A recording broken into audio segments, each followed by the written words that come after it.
우리가 흔히 이제 고린도 전서 13장을 사랑장이라 그렇게 말하고 있습니다. 틀린 말은 아니지만 좀 더 우리가 믿음이 자란 상태에서는 앞뒤 문맥을 보면 고린도전서 13장은 사랑장이 아니고 은사 사용 설명장입니다.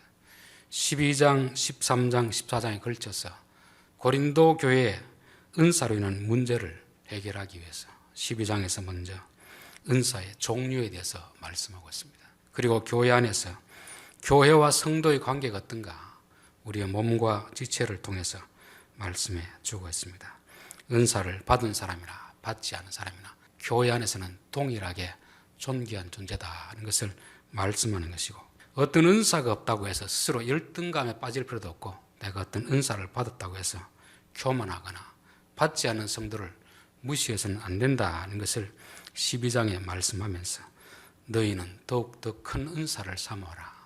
은사는 다 소중한 것이지만 고린도 교회가 방언을 지나치게 강조했기 때문에 좀 균형을 맞추기 위해서 방언보다 더 소중한 것이 있다는 것을 말씀하면서 바로 14장에서 사랑을 추구하며 신령한 것들을 사모하되 특별히 예언을 하려고 하라. 방언보다 예언이 더 귀한 것이다 하는 것을 말씀합니다.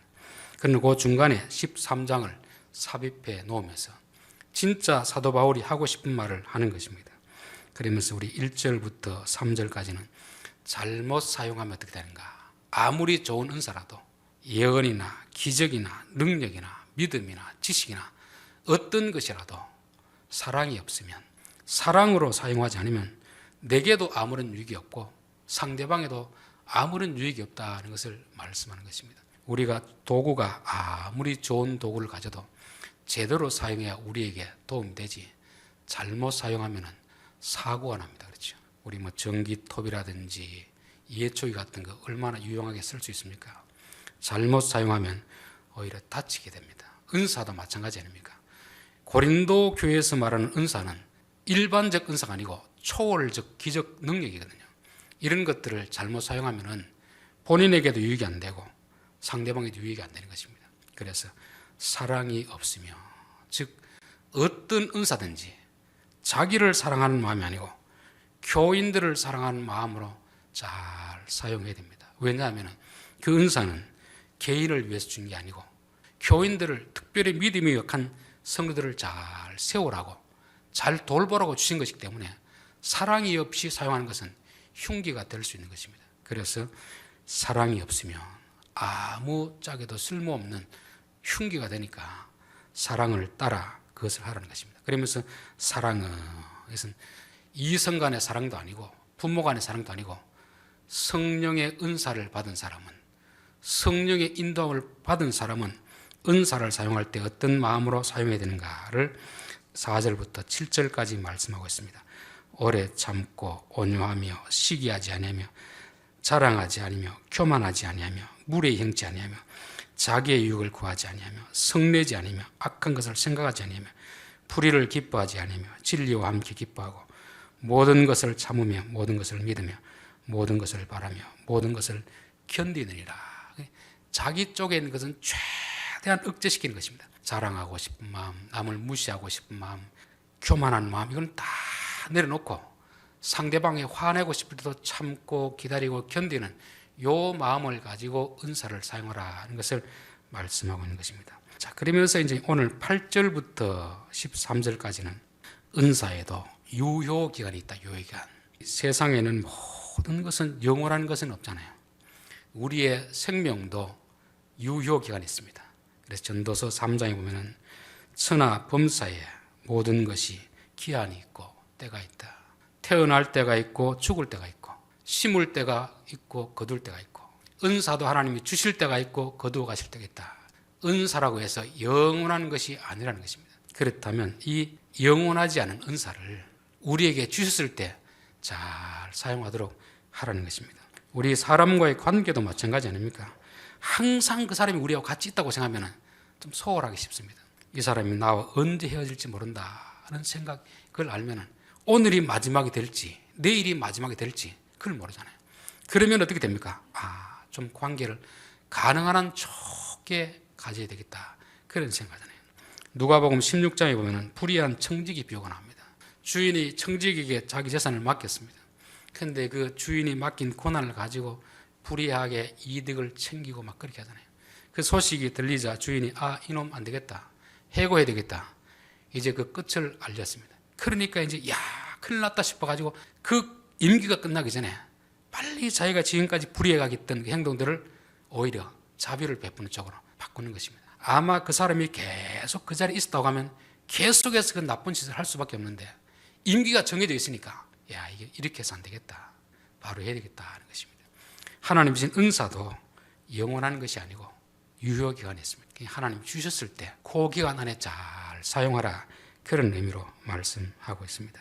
그런데 이 유효기간이 언제인가는 또 이제 학자들마다 다르게 이렇게 해석을 합니다. 8절, 사랑은 언제까지나 떨어지지 아니하되 예언도 패하고 방언도 그치고 지식도 있으리라.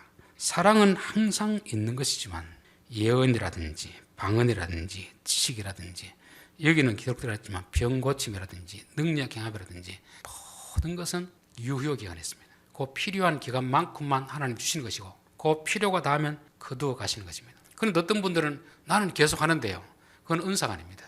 그건 자기 실력으로 쌓은 것이죠. 여러분, 의사는 죽을 때까지 의사 노릇할 수 있잖아요. 자기가 특별히 병들지 않으면 죽을 때까지 의사 노릇할 수 있는 것입니다. 하나님 주신 병고침 은사는 죽을 때까지 할 수 있는 게 아닙니다.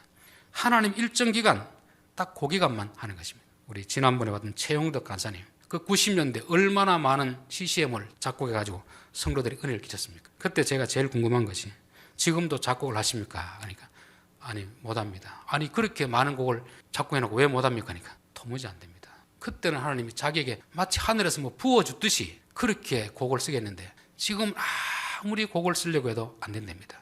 그분이 자기 실력으로 작곡을 했더라면 지금도 해야 됩니까? 아니 됩니까? 지금도 해야 되는 거죠. 오히려 그때보다 지금이 훨씬 더 숙련된 노련한 그런 곡을 만들어야 될 거 아닙니까? 근데 왜 못 만들어내겠습니까? 하나님이 주신 은사니까, 하나님이 거두어 가시니까 못하는 것입니다. 하나님의 은사와 우리의 노력으로 만든 것은 차이가 있는 것입니다. 우리가 노력으로 공부하고 실력을 쌓는 것은 죽을 때까지 우리가 아프지 않으면 할 수 있습니다. 하나님이 주신 은사는 아무리 내가 건강해도 하나님이 스톱 거두어가면 할 수 없다는 걸 우리가 항상 기억을 해야 되는 것입니다. 자, 9절, 우리는 부분적으로 알고 부분적으로 예언하니 온전한 것이 올 때에는 부분적으로 하는 것이 표하리라. 요 유효기간을 말하면서 온전한 것이 올 때에는 부분적으로 하는 것이 표하리라, 이렇게 이제 했습니다. 그래서 이 부분을 가지고 이제 두 부리로 나누는 것입니다. 하나는 은사 중지론자, 기적 중지론자. 은사도 초자연적인 기적이니까 같이 포함됩니다. 은사나 기적은 중지됐다고 하는 주장이 있고, 또 한 부류에서는 아니다, 아직도 계속된다고 하는 부류가 있습니다. 주로 이제 오순절 계통에서는 아직도 계속되고 있다는 주장을 하는 것이고, 장로교 중에서도 아주 근본주의적인 장로교가 있습니다. 그런 장로교에서는 이제는 더 이상 기적은 일어나지 않는다, 그렇게 말씀하는 것입니다. 왜 그러냐면 온전한 것을 어떻게 해석하느냐에 따라서 달라지는 것입니다. 그렇게 중지가 되었다고 보는 사람들은 요 온전한 것은 성경이 완성된 때를 말합니다. 성경. 이제 신구약 66권이 완성되었기 때문에 더 이상 예언이고 이런 거 필요 없다, 그렇게 해서 은사는 중지되었다고 주장하는 것입니다. 그리고 아직도 지속되고 있다는 것은, 이 온전한 때는 것은 예수님이 재림할 때이기 때문에 예수님이 재림하지 않은 이상 지상교회는 계속해서 기적과 은사는 유지된다, 그렇게 말씀하는 것입니다. 어느 주장이 맞는지는 학자들이 한 것이니까 우리가 함부로 옳다 틀리다 그렇게 말할 수는 없습니다. 그러나 우리가 이제 성경을 해석할 때는 몇 가지 원칙이 있습니다. 몇 가지 원칙. 그 원칙이 뭐냐면은, 첫 번째는 문맥하에서 본문을 보는 것입니다. 문맥하에서. 요 한 구절, 9절, 10절 요것만 딱 떼가지고 요거 온전한 것은 성경이 완성된 때이다, 예수님 재림 때이다, 이렇게 해석하는 것은 그렇게 썩 좋은 방식이 아닙니다. 8절, 9절, 10절은 13장 전체에서 봐야 되는 것이고, 좀 더 확장하면 12장부터 13장까지 안에서 봐야 됩니다. 사람의 말이라는 것도 처음부터 끝까지 다 들어보고 그 사람이 무슨 의도로 그 말을 했는가를 살펴야지, 그냥 한 부분만 딱 떼가지고 자기식으로 해석하면 안 된다는 거죠. 그러니까 은사 중지론자라든지 은사 지속론자들은 요 한 구절 10절 온전한 것이 올 때 요걸 가지고 각각 자기들의 어떤 생각을 따라 해석하는 것입니다. 두 번째는 성경을 해석할 때는 1차 독자가 있습니다. 1차 독자. 원독자라고 하죠. 원독자. 바울이 지금 우리에게 주신 말씀입니까? 고린도 교회에 주신 말씀입니까? 고린도 교회에 주신 말씀입니다. 그럼 바울은 이 당시 어떤 의도로 이 말을 했느냐를 살펴야 되는 거죠. 그렇게 하기 위해서는 고린도 교회 형편이 어떤가를 알아야 됩니다. 고린도 교회가 어떤 형편에 있길래 어떤 의도로 말했는지를 알고 그 다음에는 어떻게 됩니까? 그냥 고린도 교회에 주시는 말씀으로 끝내는 게 아니고 그럼 오늘 우리들에게는 어떻게 적용할 것인가? 이렇게 해석을 해야 됩니다. 그런데 중지론자들은 과거에 일어난 사실을 과거로 끝내버리는 것입니다. 그러니까 더 이상 우리와는 상관이 없는 것이죠. 지속론자들은 이 성경을 고린도 교회에 주신 1차적인 독자들에게 주신 의도가 무엇인지 모르고 그냥 지금 현재 자기 생각으로 예수님의 재림 때일 것이라고 그렇게 해석해버린 거죠. 특별히 요한계시록 같은 경우가 참 그런 해석들이 많이 있습니다. 몇 년 전에 우리 요한계시록을 한번 다루었는데 그때 참 제가 여러 책을 살펴봤습니다. 참 성경을 해석하는 게 아니고 소설을 써놓은 사람들이 참 많이 있습니다. 소설. 요한이 그 당시 교회들은 말씀 어떤 환경이 있었는지 그 교회들의 형편에 맞게끔 주신 말씀인데 그거는 상관없이 그냥 아마겟돈 전쟁은 중동에서 일어나는 전쟁이다. 열불은 유럽 연합 10개 나라다. 그리고 뭐 666이라든지 14만 4천 이런 해석들이 보면 그야말로 성경 해석이 아니고 소설을 쓴 것입니다. 소설. 성경 해석이라는 것은 어떤 신학자의 주장이 중요한 게 아니고 가장 먼저는 문맥을 통해서 이해하는 것이고 그 다음에는 원독자. 바울이 이 말할 때는 어떤 의도로 이야기했는가? 그럼 의도가 있을 것입니다. 그럼 그걸 끝나는 게 아니고 오늘 우리와 고린도 교회는 연관성이 있는가? 연관성이 있다면 우리에게도 이런 문제가 있으면 이 말씀을 적용하면 되는 것이고 우리의 사정과 고린도 교회 사정이 다르다면 적용할 필요가 없는 것입니다. 그래서 성경 해석을 할 때는 항상 조심해서 원래의 뜻이 무엇인가 문맥하에서 해석해야 되는 것입니다. 그렇다면 부분적으로 알던 것과 온전한 것이 올 때는 뭔가 이 온전하다는 말은 완성하다, 성숙하다, 성장하다, 완벽하다 이런 뜻이 있습니다. 그 말의 반대말은 뭐겠습니까? 아직까지도 완성되지 않았다. 아직까지도 성장하지 않았다. 그런 것을 말씀하고 있습니다. 즉 고린도 교회가 그 당시로 봤을 때는 교회는 세워졌는데 아직도 교회로서의 조직을 완전히 갖추지 못한 그런 상태입니다. 그런 상태이기 때문에 특별한 어떤 것들이 필요한 것이죠. 그러나 교회가 어느 정도 체계화되고 조직이 되면 그런 것들은 이제 필요 없어지게 되는 것입니다. 하나님이 이스라엘 백성들을 애굽에서 광야로 인도하면서 가나안에 들어가기 전까지는 그들이 일하고 싶어도 일할 수 없는 환경이었습니다. 그러니까 하늘에서 만나를 내려주는 것입니다. 가나안에 가면 목축도 할 수 있고 농사를 지을 수 있으니까 더 이상 만나는 내려주지 않습니다. 은사라는 것이 이런 것입니다. 아직까지 조직이 체계화되지 않은 그런 자들에게 임시 방편으로 어떤 것을 주시는 것입니다. 우리도 보면 이제 옛날 시골 교회는 그랬잖아요. 지금이야 이제 목회자가 남아 돌아가가지고 임지를 구하기 어렵지만 외전만 하더라도 시골 쪽에는 목사가 없어서 세례도 못 줬습니다. 그래서 당회장 목사님 있으면 그분이 한번 와가 주고 이러잖아요. 그럴 때는 전도사님이 교회에 맡아서 하고 전도사도 없는 교회를 어떻게 합니까? 집사님들 중에서 장로님들 중에서 좀 선교를 잘하는 분들 이런 분들을 통해서 교회를 섬기게 하셨던 것입니다. 고린도 교회가 그랬습니다. 여기서 예언의 은사라는 것도 점치는 은사가 아니라고 했습니다. 아직까지 정규 신학을 받지 않는 사람들 예수는 믿고 교회에 들어왔는데 성경을 가르칠 사람이 없는 것입니다. 그러다 보니까 어떤 분들에게 하나님이 성경을 깨닫게 해주시는 은사를 주시는 거죠. 오늘날로 말하면 교사택입니다. 또 개인 간증 또 그 교회에 보니까 또 외국인들이 올려오래 하니까 정식 대학을 나와가지고 외국어를 배우지 않는데 그 사람들을 위해 가지고 어떤 사람에게 외국어 방언을 주는 것입니다. 그럼 그분들이 임시로 이렇게 교회를 꾸려난 거죠. 그러다가 이제 교회가 어느 정도 완성이 되면 이제 그런 분들은 다 원위치로 다 가는 것입니다. 그때는 왜? 교회가 온전해졌기 때문인 것입니다. 성경이 완성된 때를 말하는 게 아니고 예수님이 재림된 때를 말하는 것이 저는 아니라고 봅니다. 지금 이 바울이 그걸 두고 하는 게 아니거든요. 고린도 교회 안에 있는 문제를 두고 말하는데 그 그 온전한 때라는 것은 아직도 부분적으로 아닐 때, 아직도 온전한 지식이 없는 때, 그렇다고 체계화되지 않는데, 그럴 때는 임시방편으로 두는 것입니다. 우리가 이제 건물을 지을 때도 보면 이제 콘크리트 칠 때 뭘 합니까? 거푸집을 넣죠. 거푸집, 그렇죠. 거푸집을 놓고 콘크리트를 치고 그게 다 굳으면 어떻게 합니까? 그때는 이제 거푸집이 필요 없는 거잖아요. 그걸 다 걷어내는 것입니다. 그러니까 초대교회 당시에 은사라는 것은 교회가 아직까지 온전하지 않을 때, 교회가 완전한 공동체가 될 때까지 임시방편으로 하나님이 주시는 그런 것입니다. 물론 은사라는 것도 두 가지 종류가 있습니다. 하나는 초월적인 은사입니다. 초월적인 은사. 고린도전서 12장에 있는 은사가 초월적인 은사입니다. 그러나 로마서 12장에 있는 은사는 일반적인 은사입니다. 초월적인 은사는 일반적인 상황에 주시는 게 아니고 임시방편으로 주는 것입니다. 그러니까 병고침, 능력행함, 예언함, 영분별함 이런 것들을 보면은 방언 통역 이런 것들은 초월적 은사라 그런 것이고, 그것은 고린도 교회 같이 교회는 세워졌는데 아직까지 조직화되지 않는 이런 교회를 위해서 주시는 것입니다. 그런데 로마서에 보면 이제 더 이상 그런 은사가 나오지 않습니다. 로마서 12장에 보면 섬김, 가르침, 위로하는 은사, 권면하는 은사, 구제하는 은사, 다스리는 은사, 긍휼을 베푸는 은사, 이거는 초월적인 은사가 아니잖아요. 일반적인 은사이기 때문에 이거는 교회가 있는 한 계속해서 필요한 은사라는 것입니다. 그럼 어느 은사가 더 소중하겠습니까?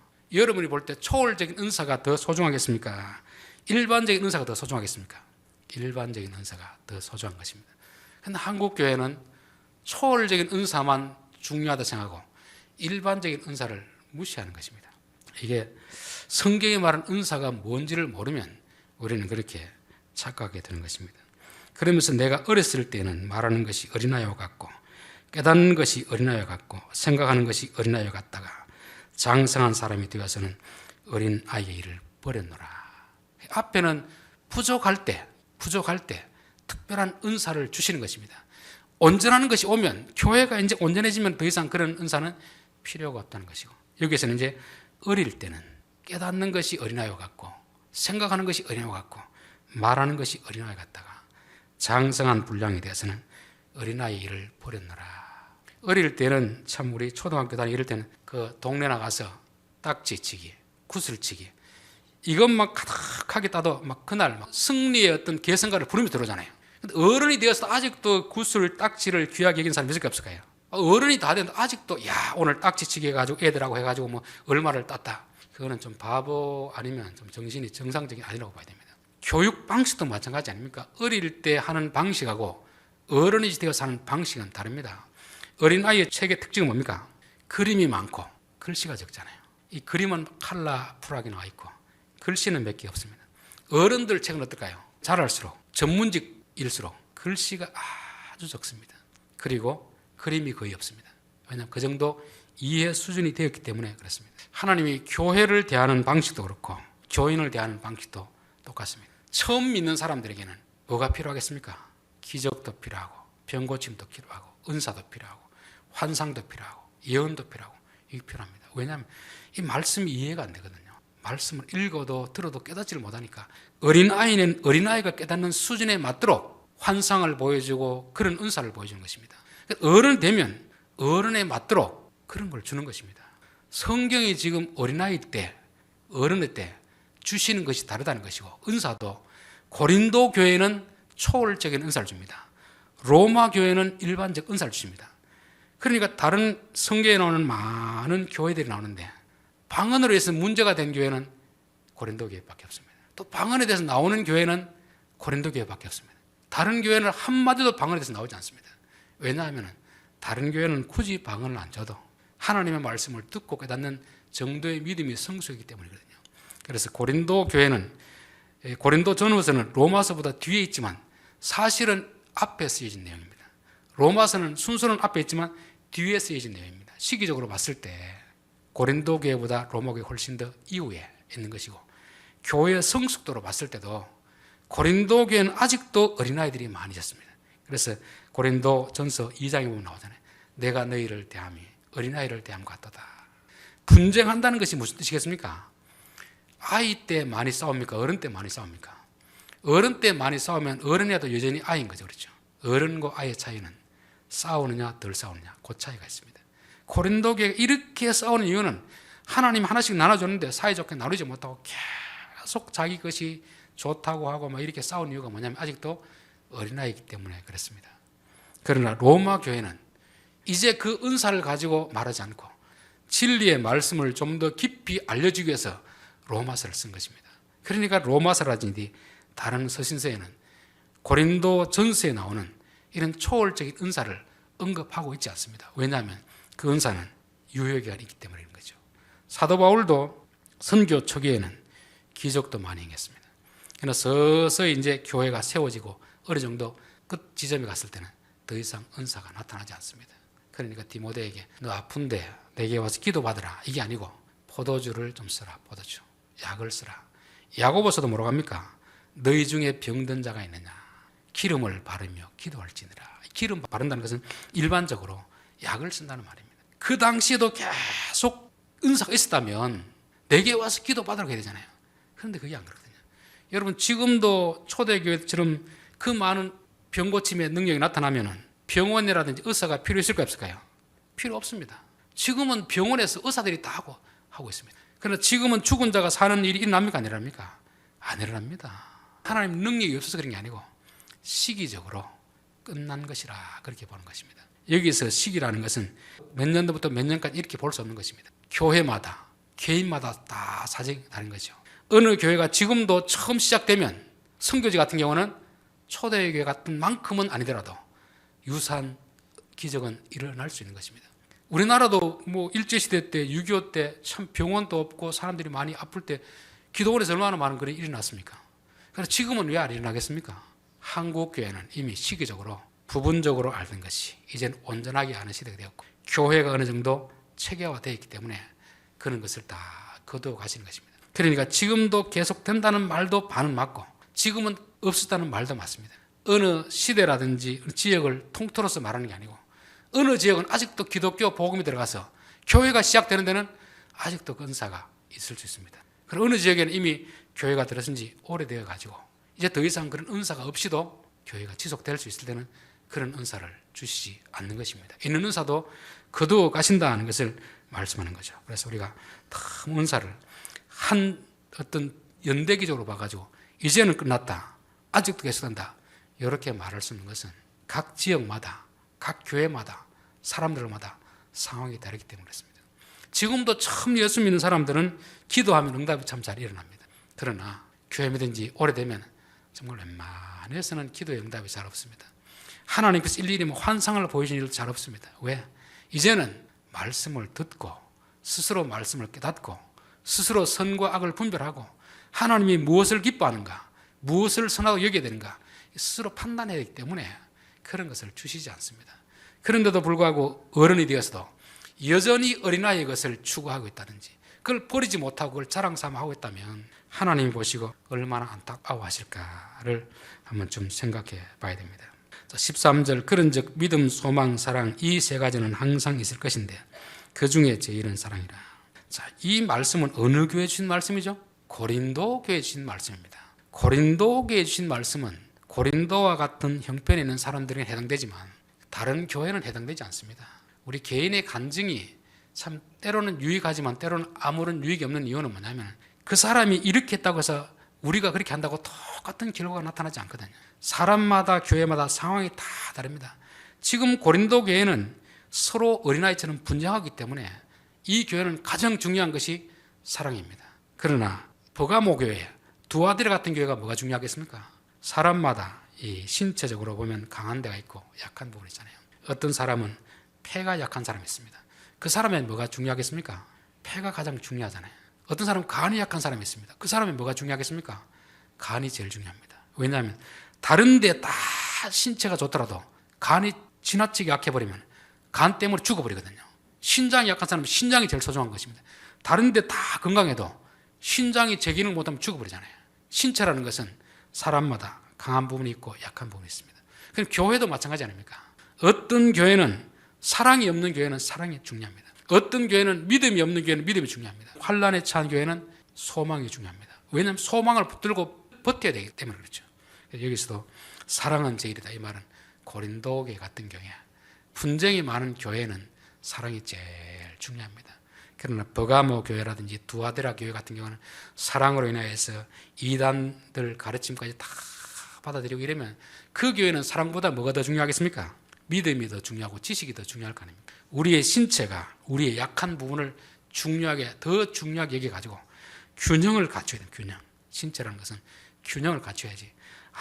아무리 겉들은 근육이 막 몸짱이 되더라도 안에 암이 들어있으면 그 몸짱이 무슨 필요하겠습니까? 교회도 그렇고 우리 개인도 내게 가장 약한 부분이 뭔가? 그게 내게 가장 중요한 부분입니다. 왜? 그 부분 약한 부분을 강하게 해야 신체가 골고루 균형을 갖추고 오래 살 수 있기 때문에 그런 것입니다. 고린도 교회는 가장 중요한 것이 사랑이었습니다. 은사는 많은데 사랑이 없기 때문에 그 은사를 가지고 서로 정죄하고 싸우기 때문에 사랑이 중요한 것입니다. 우리에게 중요한 것은 무엇일까? 우리의 가장 약한 부분이 무엇일까? 한 교회도 그렇고 우리 개인도 마찬가지입니다.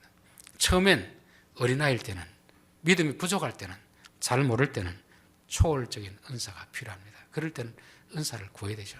그런 사람들은 아직도 은사는 주어집니다. 그러나 이제 그런 기회가 끝났으면 이제 어린아이가 아니면 좀 장성했으면 더 이상 어린아이 것을 가지고 붙들고 있지 말고 그것은 버리고 어른의 마음으로 생각하고 어른의 마음으로 깨닫고 어른의 마음으로 판단하고 그렇게 해야 되는 것입니다. 결론입니다. 은사는 영원한 것이 아니고 유효기간이 있다고 성경은 분명히 말씀하고 있습니다. 온전한 것이 올 때에는 폐하리라 했거든요. 폐하리라. 지식도 폐하고 예언도 폐하고 방언도 폐하고 다 폐한다 했잖아요. 남아있는 건 뭐였습니까? 사랑은 남아있다. 사랑은. 또 말씀도 영원한 것입니다. 영원한 것이 있고 일시적인 것이 있습니다. 그럼 우리는 영원한 것을 붙들고 살아야지 일시적인 것을 그걸 귀하다고 여기고 하면 안 됩니다. 로마 교회에 주었던 은사와 고린도 교회에 주었던 은사는 확연하게 다릅니다. 고린도 교회에 주었던 은사는 초월적인 은사입니다. 로마 교회에 주었던 은사는 일반적인 은사입니다. 초월적인 은사는 임시 방편으로 아직까지 그 조직이 세워지기 전까지 임시 방편으로 주는 그런 것이라고 한다면 로마 교회에 주었던 은사는 교회가 어느 정도 자리를 잡고 성장해가는 그런 과정에 있는 교회들이 주신 말씀입니다. 그렇다면 어느 한 교회도 그렇고 우리 개인도 그렇고 내 지금 믿음의 수준은 어딘가? 아직도 초월적인 은사를 구해야 될 그 수준인가? 아니면 나는 그 정도 수준을 벗어났다 싶으면 이제는 뭘 해야 됩니까? 일반적 은사를 구하고 그 은사를 행하면서 그렇게 살아가야 되는 것입니다. 온전한 것이 올 때라는 것은 일반적으로 해석하는 그 해석이 틀렸다 맞다를 떠나가지고 우리에게 적용해 봤을 때는 한 개인의 믿음의 성장 단계, 교회의 믿음의 성숙 단계를 통해서 하나님이 어릴 때는 특별한 은사를 주시고 자랐을 때는 일반적 은사를 주신다는 것입니다. 그렇기 때문에 우리의 믿음의 상태에 따라서 우리가 구해야 될 은사의 종류가 다른 것입니다. 믿음, 소망, 사랑 이것은 항상 있을 텐데 그 중에 제일은 사랑이라. 고린도 교회에서는 사랑이 제일 중요합니다. 그러나 또 다른 교회는 갈라디아 교회는 사랑이 중요한 게 아닙니다. 거짓 선자들이 난무해가지고 거짓 복음을 받아들이니까 진리에 대한 지식이 필요하잖아요. 그렇죠? 그런 교회는 지식이 필요한 것이고 고린도 교회는 분쟁이기 때문에 사랑이 필요한 것입니다. 우리 개인의 신체에도 그렇고 교회의 영적인 상황을 봐서도 그렇고 가장 우리 교회에 약한 것이 뭔가? 내 신앙에서 가장 약한 것이 무엇인가? 그게 가장 중요한 것입니다. 그 부분만 우리가 잘 관리해도 우리의 신앙은 건강하게 자라갈 수가 있습니다. 온 몸이 약해 죽는 게 아니고 이 지체 중에서 어느 한 부분이 가장 약한 부분이 끊어지면 끝입니다. 그렇기 때문에 균형을 맞춰야 된다. 균형. 고린도 교회는 사랑이 약했고 버가모 교회는 진리에 대한 분별력이 약했고 갈라디아 교회도 복음을 분별할 수 있는 분별력이 약했습니다. 그래서 우리 개인으로 봤을 때도 우리 교회로 봤을 때도 내게 가장 부족한 것이 뭔가? 약한 것이 무엇인가? 하나님 이 부분을 채워주십시오. 이 부분을 가장 소중하게 여기겠습니다. 그리고 이게 좀 잘하면 또 한쪽 다른 부분이 약한 부분 그렇게 채워나가면서 신앙의 균형을 맞춰 나가야 될 줄 믿습니다. 기도하겠습니다. 하나님 아버지, 땅에 있는 모든 것이 때가 있다고 말씀했습니다. 태어날 때가 있고 죽을 때가 있고 심을 때가 있고 거둘 때가 있고 하나님이 우리에게 주실 때가 있고 거두어갈 때가 있다고 했습니다. 하나님 주신 신령한 은사도 항상 영원히 있는 것이 아니라 주어질 때가 있고 그 때를 놓치지 않고 주신 분의 뜻을 따라 잘 사용할 수 있는 저희들 되게 도와 주시옵소서. 우리의 믿음이 어린아이일 때는 어린아이에 맞는 그런 초월적인 은사를 주시지만 이제 장성한 어른이 되면 더 이상 그런 은사를 주지 않고 거두어 가시고 어른에 맞는 그런 은사를 주시는 줄 믿습니다. 우리 성도들 가운데서도 아직까지 믿음이 연약한 자들에게는 고린도 교회에 주셨던 그런 은사를 허락하여 주시고 우리 교회에서도 장성한 분량의 성도들에게는 로마 교회에 주셨던 그런 은사를 허락하여 주셔서 우리가 주님의 몸된 교회를 잘 섬길 수 있는 저희들 되게 도와 주옵소서. 예수님의 이름으로 기도하옵나이다. 아멘.